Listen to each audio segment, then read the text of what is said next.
दोस्तों अभय और उषा आधी रात को एक सुनसान सड़क पर गाड़ी चला रहे थे। दरअसल वे पास के शहर में एक शादी में शामिल होने जा रहे थे और उन्होंने एक शॉर्टकट अपनाया था जो उनके दोस्त ने सुझाया था। सड़क सकड़ी और उबड़ खाबड़ थी। वहाँ कोई स्ट्रीट लाइट या संकेत नहीं थे और एकमात्र आवाज़ उनकी कार के इंजन की थी। क्या आपको लगता है कि आपने शॉर्टकट लेकर सही किया? उषा ने अपने फ़ोन पर जीपीएस देखते हुए घबराते हुए पूछा। अरे चिंता मत करो, हम जल्दी पहुंच जाएंगे।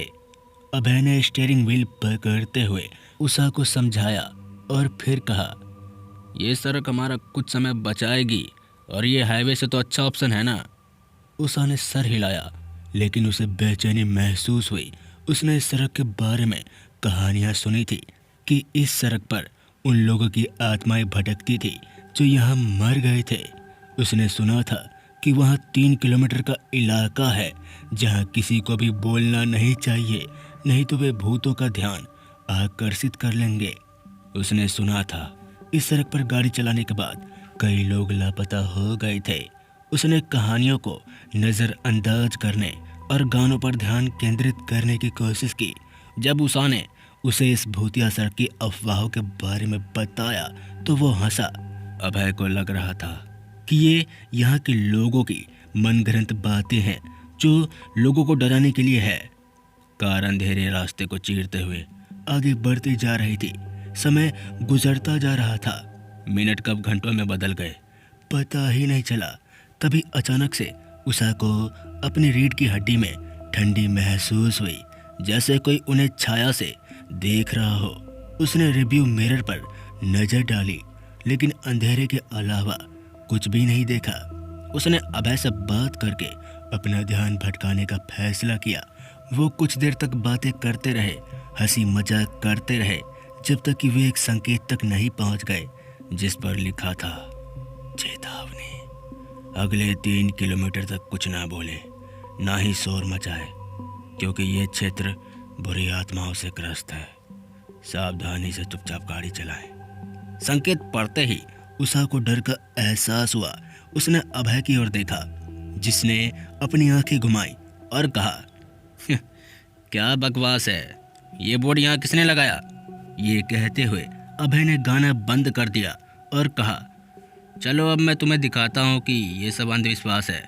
जिसके बाद वो चेतावनी को उल्लंघन करते हुए जोर जोर से चिल्लाने लगा और कहा, अरे कोई भूत वूत है यहाँ पे?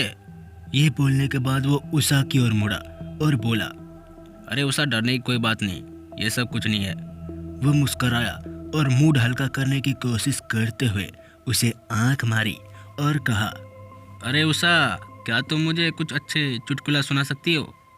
वो अपने ही मजाक पर हंसा, लेकिन उषा ने उसका साथ नहीं दिया। उसे हवा में अचानक ठंडी महसूस हुई, मानो तापमान कई डिग्री गिर गया हो।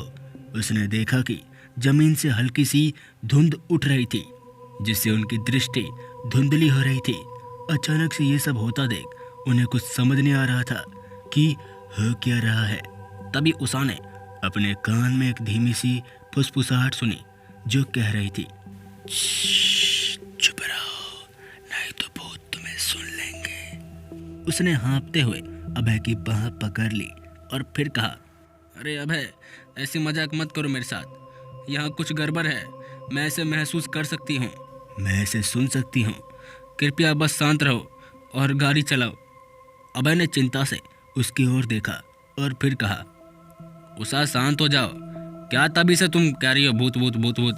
अरे कुछ नहीं होता, मैं क्या कह रहा हूँ तभी से, तुम्हें समझ नहीं आ रहा?